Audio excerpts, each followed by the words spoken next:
Hi hello வணக்கம் மக்களே. இன்னைக்கு நம்ம சேனல்ல மகாபாரதம் தலைப்பு தான் பார்க்க போறோம். அனைவருக்கும் இனிய இரவு வணக்கம் மக்களே.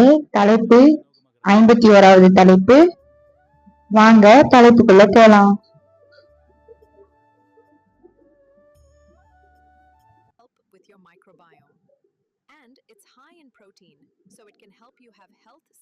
தலைப்பு கிருஷ்ணர் அவதாரமா இல்லனா பகவானா அப்படின்னு சொல்லி கேள்வி எழுப்புறாங்க மகாபாரத தலைப்பிலேயே. அவதாரமும் பகவான் சொல்றது ரெண்டு அம்சங்களும் இடையான வேறுபாட்டை நம்ம எப்படி நம்ம தெரிஞ்சுக்கிறது அப்படின்னு சொல்லிதான் இதுல பார்க்கலாம். உண்மையிலே கிருஷ்ணர் யார் தான் அப்படின்னு சொல்லி நிறைய பேர் கதைக்குள்ளேயே நிறைய பேர் கேள்வி எழுப்புறாங்க. ஏன்னா ஒருவரை நம்ம அவதாரம் சொல்லி சொல்றதுக்கும் பகவான் சொல்லி அழைக்கிறதுக்கும் காரணம் எப்படி நம்ம அறிஞ்சிருக்கிறது. உண்மையிலே கிருஷ்ணன் யார் தான் அப்படின்னு கேக்குறாங்க. இந்த கலாச்சாரத்துல மக்கள் என்ன செய்தாலும், போர்க்களத்திற்கு சென்று போரிட்டாலும் சரி, உணவுக்காக வேட்டையாடினாலும், சமைத்தாலும் அல்லது குடும்ப வாழ்வில் ஈடுபட்டிருந்தாலும், அவர்கள் எதில் ஈடுபட்டிருந்தாலும் அவர்கள் மீண்டும் மீண்டும் தர்மம் மற்றும் கர்மா பற்றி பேசுவது மரபாக இருந்துதான் வருது. இந்த கலாச்சாரத்துல முக்தி அடைவதுதான் ஒரே இலக்கு. இதனால தான் இங்க மக்கள் எது சரி அல்லது தவறான செயல் என்பதை பற்றி தொடர்ந்து விவாதத்திலே ஈடுபடுறாங்க. நீங்க வெறுமே எந்த ஒரு பொருட்தன்மையும் நிகழ்த்தாமையே சூழ்நிலைக்கு ஏற்றாப்போல மக்கள் மாறிடுறாங்க. தெருவுல உள்ள ஒரு சூழ்நிலையும் உச்சபட்ச இலக்கை அடைவதற்கும் உங்களோட பயணமும் பொருந்தி போகிறதே தான் இப்ப நம்ம பார்த்துட்டு இருக்கோம். யார் ஒருவர் தனது உச்சபட்ச இலக்கை அடைவதற்கான வழியாக தனது செயல்களை துவங்கும்படி அல்லது அதை நோக்கி இயல்பாகவே நிகழும்படி நிர்ணயிக்கிறாரோ அந்த உயிர் அவதாரம் என்று குறிப்பிடப்படுகிறது. அவதாரம் என்ற பதம் வெளிப்பாடு என பொருள் தருகிறது. எதன் வெளிப்பாடு? ஒவ்வொரு உயிரினமும் படைத்தவனின் வெளிப்பாடே.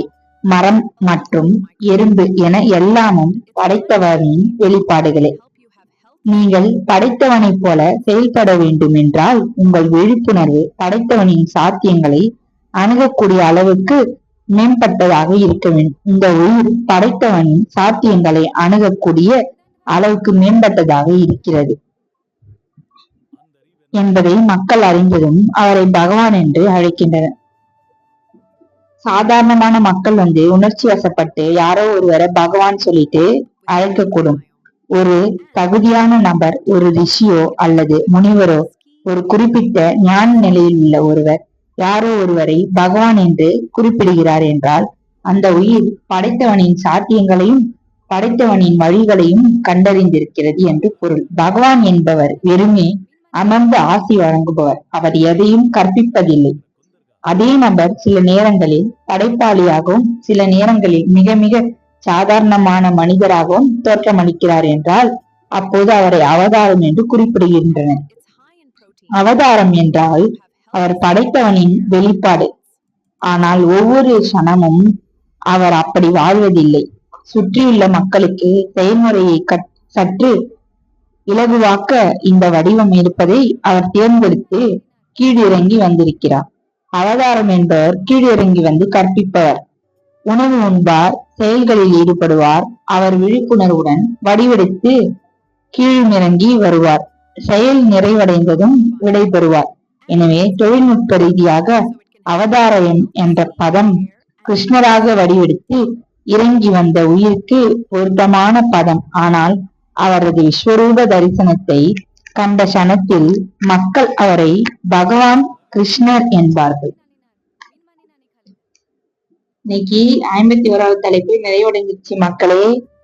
நம்ம இது தொடர்ந்து நாளைக்கு 52வது தலைப்பு பார்க்கலாம். நம்மளோட சேனல் எல்லாம் லைக் பண்ணுங்க, ஷேர் பண்ணுங்க, சப்ஸ்கிரைப் பண்ணுங்க, கூடவே ஃபாலோ பண்ணுங்க மக்களே, கமெண்ட்ஸ் பண்ணுங்க. நன்றி, வணக்கம் மக்களே. நாளை சந்திக்கலாம்.